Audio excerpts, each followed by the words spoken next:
Good afternoon, everyone. Thank you for joining us today. So today I'm with Lindsay Chambers, who's the Associate Head of the Art and Design School, and she'll be talking to you more about the portfolio guidance. So, hello everybody. It's really good that you've come to join us today to listen to the guidance we're giving you. We think it's really important that we sort of give you a real sense of what we're looking for in a portfolio. We want everybody to give themselves the best shot of getting in, and it'll just give you a flavour of what we expect and the type of students' work that's got in. And I'll actually break it down into subject area as well, so you'll be able to see some examples from automotive or fashion. So it should give you a real sort of sense of what you need to do to get onto the course. So this is just a guide to preparing your online. Pressing the wrong button. Sorry, Hannah's telling me off. So it's a guide to preparing your online portfolio. It'll give you an idea of sort of composition, colour, what we want to see, how you need to approach it. And there are key things that we sort of want to see across all of the portfolios. Firstly, I'll talk about volume. So we're looking really in between no more than 20 images, about 15 in total. And those images should really sort of show your interest, the skill in how you do your drawing and your making, and all your idea generation as well. So it's not just final pieces we want to see. We want to see your initial sketching, storyboarding, your thoughts, processes, any scribbles you do, any notebooks you take is a really good idea for us to see, because it's not about what you finally do, it's the journey that you take to get there. We're really interested in seeing that as an academic. So this will give you a bit of an idea. This was a person that applied to games art, and you can see that they've done some pencil sketching, some environments in buildings, and some character design, and then started to sort of add in colour and development to it. So your pages don't have to be final pieces by any stretch of the imagination. They can be a collaboration of lots of different sketches and ways of working. So firstly, we really want to see visual and primary research in your sketchbooks or layout sheets. People work in different ways, but seeing that primary research, so we like to see photography, we like to see sketches, sort of collages, paper manipulations, anything that you play to generate your ideas is something that we're really interested in seeing. So this is a student that's applied for fine arts. You can see some sort of initial research into other artists, looking at how they draw and how they mark make. And that's literally just a layout sheet or a snapshot from a sketchbook. So you can just really simply scan the whole of your sketchbook in and put in sections of that into a PowerPoint presentation. So this is from one of our students that wants to come onto our architecture course, and he's on our Foundation of Art and Design. So he went into playing around with some paper engineering. So he got inspiration from some photograph magazine, Pinterest, and he then started cutting and playing paper and doing some sort of playing around with shapes and form and then photographing it. So that's really nice to see that he's actually playing and working with 3D to develop his ideas to go back to his drawings. So this is a student that applied for fine art, and they were looking at how sort of, facial expressions in babies and how they express themselves and how they communicate. So we're getting lots of different pictures, notes, thoughts, and then sort of starting to develop some really nice sketching ideas around that initial photography that they've got. And then on that second page, she's starting to develop that a little bit more, work into it. She starts to look at perhaps kind of like how illnesses affect babies. So she starts to try and mark, make and communicate that through sort of burning bits of paper, scorching it with joss sticks and applying paint. But you can see the skill level in her drawing and how she's capturing a baby's face is really, really evident. What's really, really nice to see is actually photographs. So just photographing your sketchbook on a piece of white paper and putting it in, and it gives us a sense of all the work you've done in its volume, and also some storyboarding. So kind of like just little windows and viewfinders of different ideas. So kind of this idea of drawing, sketching, planning out stages of what you're going to do. Again, it really underpins all of your academic journey and the development of your project. So that takes us on to development. So after you have your original idea, your concept, what project you've been set, we need to see those processes and that your personal response to those ideas and that creative exploration. So this was for architecture, actually, a sketchbook. So this was slicing paper, folding them, weaving them. splitting them apart and playing around with sort of different visual effects. So these were on big A1 sheets of paper that they photographed and scanned in. And this is going back to a project that I showed you earlier on. So multiples of drawing sort of infants' faces and how other people have tried to capture characterization and personal expression. So this is another architecture project. So a really nice way of showing how very simple paper folding and paper manipulation can really capture the sense of structure. And if you photograph it well, so in natural light or kind of playing around with lights, you can get very, very strong effects that show that you understand volume and space and sort of how shapes work together. So it's a really nice way, and that's something that architecture and interior architecture lecturers would really like to see, that sort of manipulation and 3D exploration. So this is a student that's applying for our product design course. So they were looking at sort of furniture effects, but you can see from the initial drawing he's got there and working out how to fix them together to actually he's got somebody to journal how he's making things and holding on to things. So again, kind of think of yourself as journaling your project as you go along. If you need people to help you take pictures or you take pictures yourself, that's really good to see because we can see you working out how to make your products or your designs. So this is about a storage solution for artists. So and it was about repurposing. So it was taking sort of one object, cutting it, and then sort of repurposing it in a different way.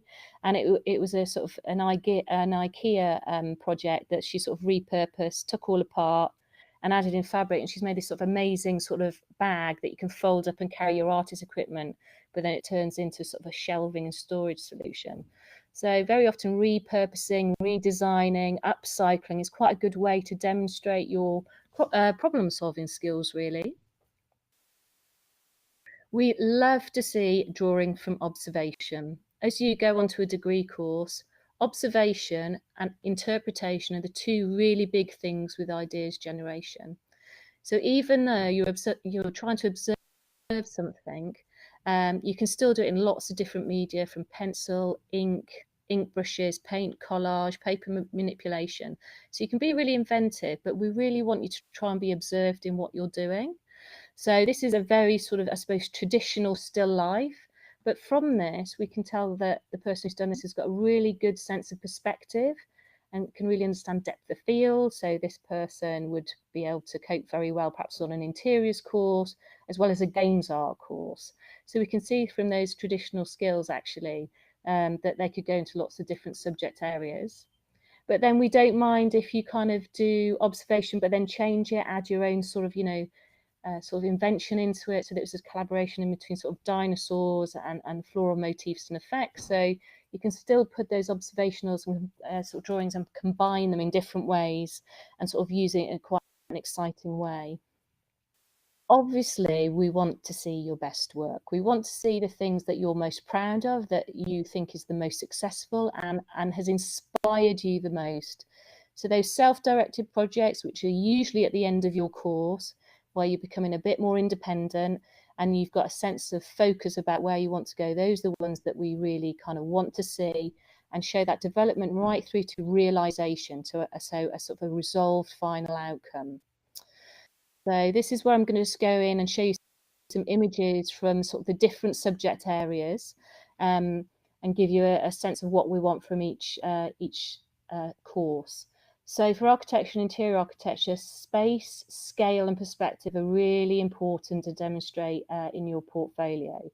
Again, it can be with a wide variety of media. So we don't mind how you do that, but we need for you to show us that sort of composition with scale and volume. So whether that's expressive drawings, so very painterly, or perhaps quite technical drawings, don't just draw the outside of buildings or copy from photographs. Go out into an environment and draw things from real life. And also do interior ones as well. Model making is really nice to see. Like I've said earlier on, even just playing around with card and paper and photographed well can give a real indication of how experimental you can be with very simple sort of tools. And actually in the first year of interior architecture, we get you to work with spaghetti, uncooked spaghetti, because you can get understand the limitations of certain materials. So very often we make you work with simple materials so you can understand the complexity of how good a design can be to use sort of materials that have limitations. So be quite playful, but a bit of model making, don't be scared of it, give it a go. So any drawing, interior, exterior, is great to see. So this is a project from one of our foundation students, and they were set a project called Addition and Subtraction. So all of their projects and what they were looking at had to have sort of that concept in it. So if they're creating spaces, taking sections away or adding on to them, and it made them think about maths and fractals, building blocks, so they could think quite conceptually about how they were going to develop their building. But this is a real nice sense of a sort of a sketchbook of sort of ideas development here. I've also gone into, and I showed you one of his images before, so this is one of his paper manipulations. So you start to go into sort of working with geometry and sort of paper shapes and try to really construct different ways of what looks like hives or apiaries of bees to use these lovely hexagonals into an unusual space.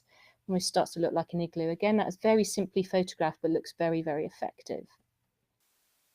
So this was a lovely drawing of paper cutting and sort of construction, so using just tapes, papers, stitching things together. But that sense of repetition and a very strong photography has meant that he's got quite an architectural sort of canopy effect that he's got going on in his work. So he's been quite clever about how he's used his paper manipulations. So this is a really good example. I think this was one of our Romanian students. I think it was from 2 years ago. Just a really lovely, beautiful architectural drawing. So drawing a building, a sort of a modern building in an environment with the trees. He's done a sort of a prelim sketch before that he's included. He hasn't got the perspective quite right, and then he's drawn it again and he's got it right. So that's a really lovely page to show how somebody sort of started to work on their drawings and then kind of had to sort of change them, tweak it, and then sort of reapply it, and he's got it second time round. So that's a really lovely page to see a sort of good quality drawing. So there's another nice example of showing a really good sense of perspective. Again, this was sort of done with marker pen, so every student can sort of use whatever media they want, but again, all of these images show a strong sense of perspective and understanding of it. And this is a really this is what I mean by how model making can be really simple. So this was just made out of foam card, based like on a leaf structure, and it's just shards of foam card tacked together. But what makes it look like a piece of sculpture or an entranceway to a building is they put a little scale model in.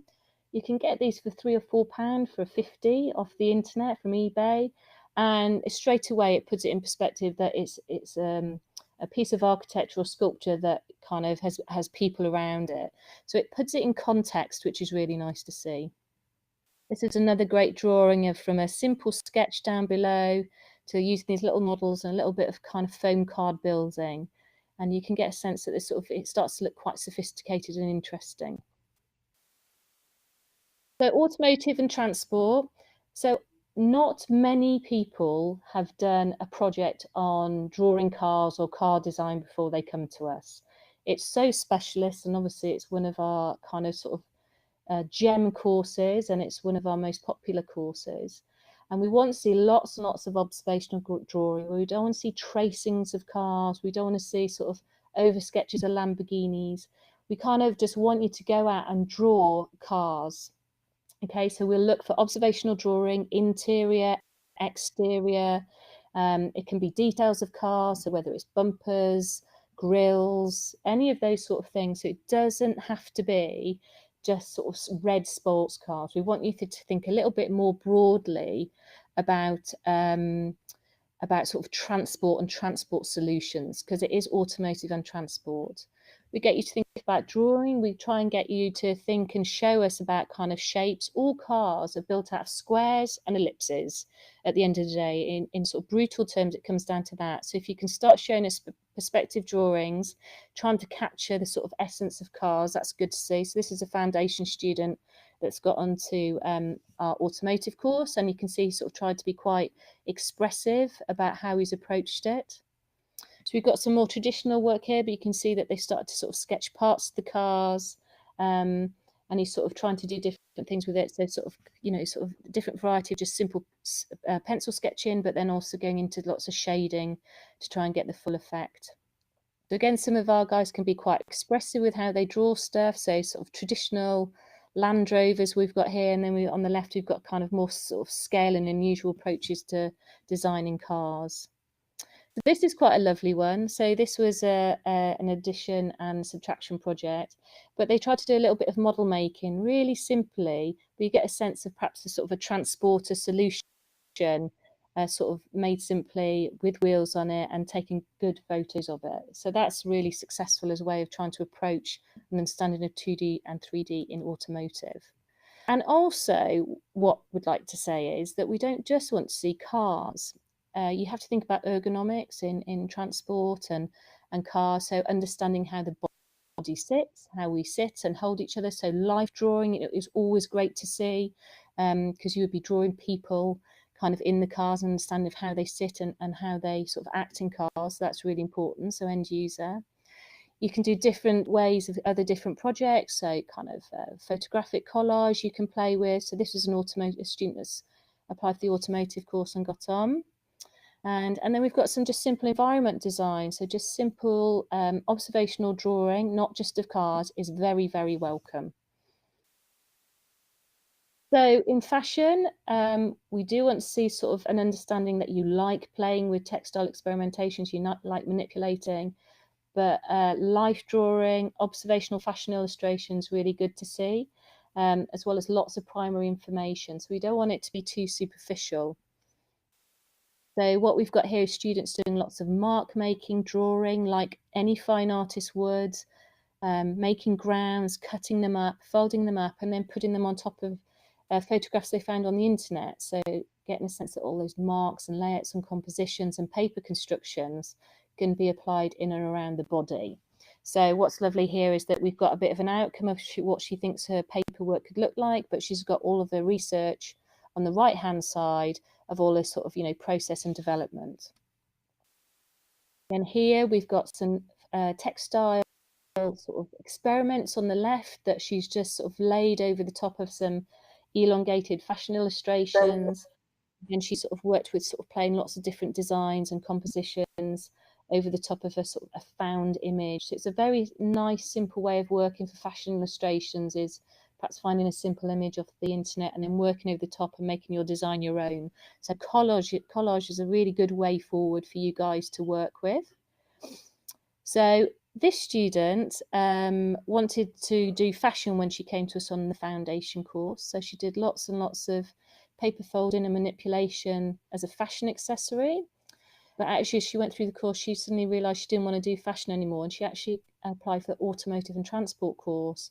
And because of her ability to kind of construct and play and understand the body and sort of make interesting structures around it, the automotive team decided to take her on, even though she had a predominantly fashion portfolio, because she had all the skills were evident and there.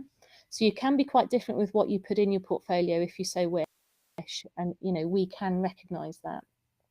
We like to see recycling, like with the product design, sort of upcycling or reusing. Our students are given shirts that they can take apart, deconstruct and reconstruct.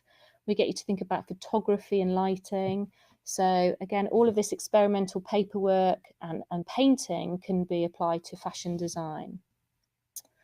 This is a lovely mood board. In fashion, that very often you develop your idea through the collation of other imagery. So kind of our students got inspired by going to Birmingham, a large local city, and she started to apply this sort of knotting and ring roads to her fashion design. And she sort of collated the summary of all of her projects in these mood boards here, from her drawing, her artist research, her fashion inspiration, and her original visual imagery. This is a great sketchbook, again, of sort of summarising. She's taken photographs of her textiles and fashion experiments on the right-hand side. And it all came from eggs, and just sort of like, cracked, broken eggs, and the sort of repetition of the shell and the form. And it sort of turned into this sort of quite interesting and different textile and fashion project. And this carries on here. And she actually took it into textile design, so surface design and repeat, which is lovely to see. So, and what was nice here is that she's sort of taken on lots of different colour and been quite bold with the use of colour. She hasn't been shy, which is great to see. So in fine art, the most important thing to remember is about your concept and your idea. So kind of how you think is probably one of the most important things you need to do if you're applying for fine art. So whether you're a textile person, you're a painter, a sculptor, it's about the idea that you're trying to visually communicate is the most important thing. So I'd strongly recommend you sort of journal your thought process throughout your projects as a fine art. So whether it's collage, whether it's sort of bringing together sort of, unusual compositions, sort of to speak in different languages. We like to see if you're a painter, how you paint and make your design decisions as you go along. So saying it's your sort of your most favorite or you're most pleased with it, and then kind of how you draw and how you approach sort of getting the effects you did is really nice to see in a chronological order. So we've got sort of lots of photography here, pictures of expressions, and then sort of interpretations of that in a very stylized manner. So you can see the students then taking it into paint, and she's sort of storyboarding this sort of very sort of obscure and sort of uncomfortable caricatures, really. And then she takes it into a storyboard. So she works out a composition for a painting. And, let me just go back. Oh, can I go back? There we go, sorry.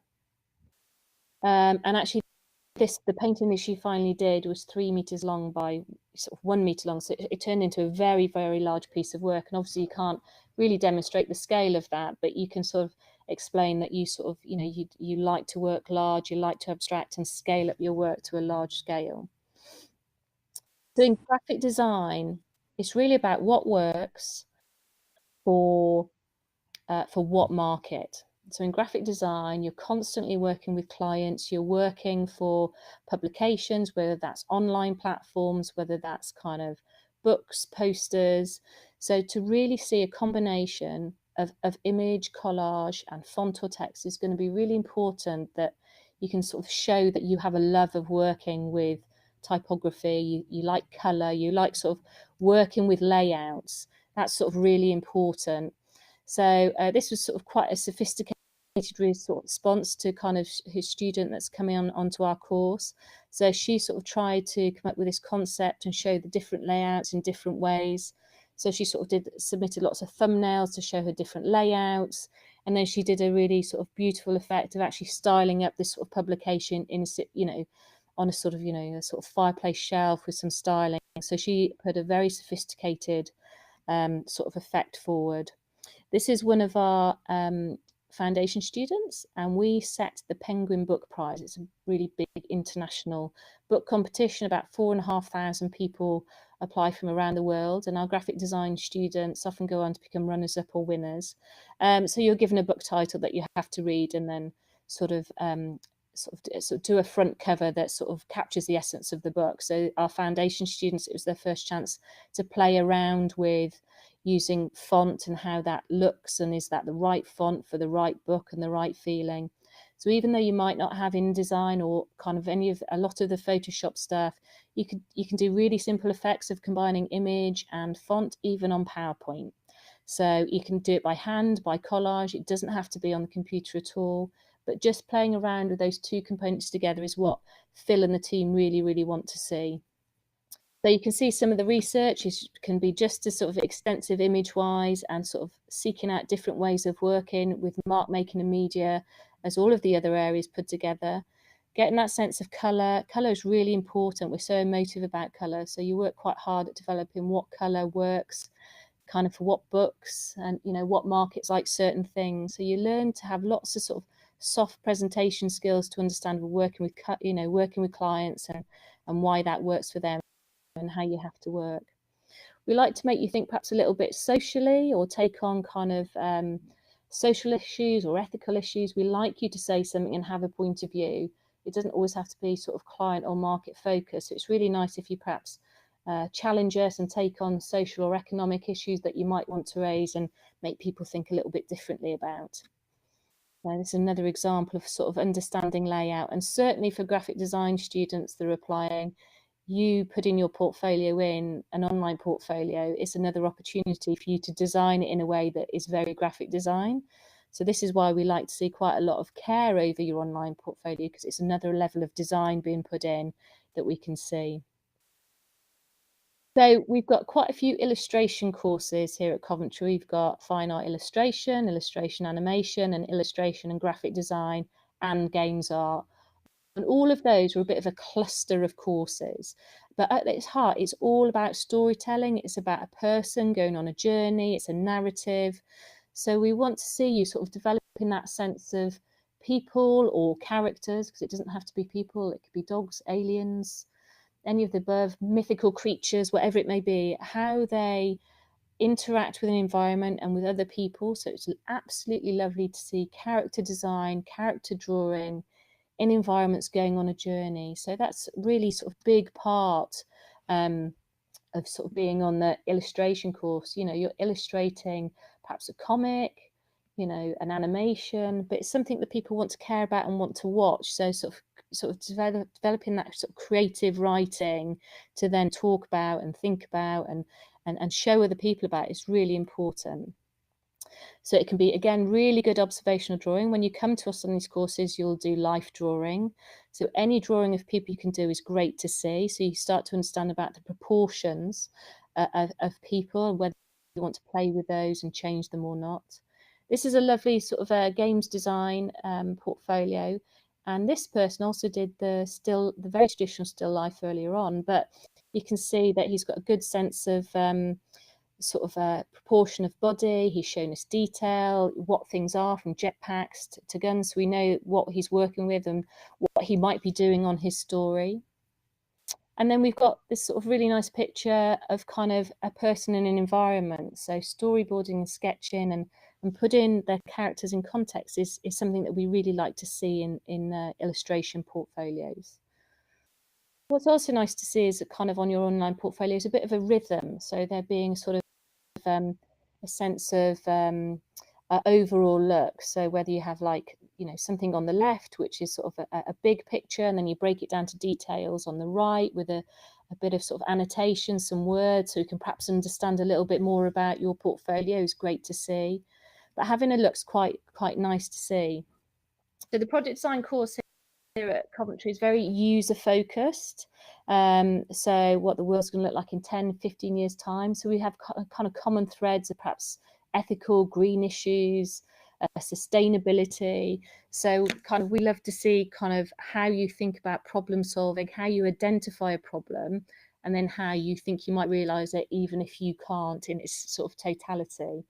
So any sense of working with 3D, so again, going back to perhaps paper manipulation, thinking of those with regards to perhaps they could be lights, could they be jewelry, you know, so kind of thinking about those sort of 3D options and how you develop your ideas and drawing and sketching. So again, going back to perspective drawing and then thinking about how those products are going to perhaps help change or improve somebody's life or something's life is really, really good to see. So again, a collaboration of layout sheets in between photography, sketching, different scales is great to see.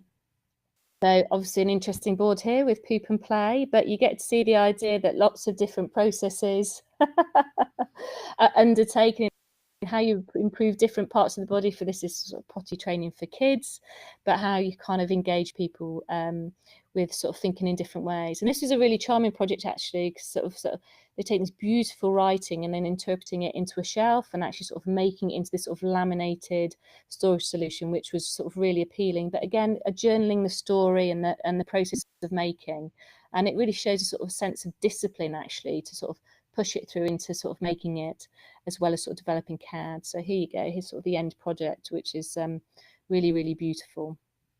So with product design, it's also linked to sort of a bit like graphic design, really. It goes into branding, so thinking about perhaps making simple objects and whether it's packaging and then kind of putting branding on them is really nice to see, sort of a food solution.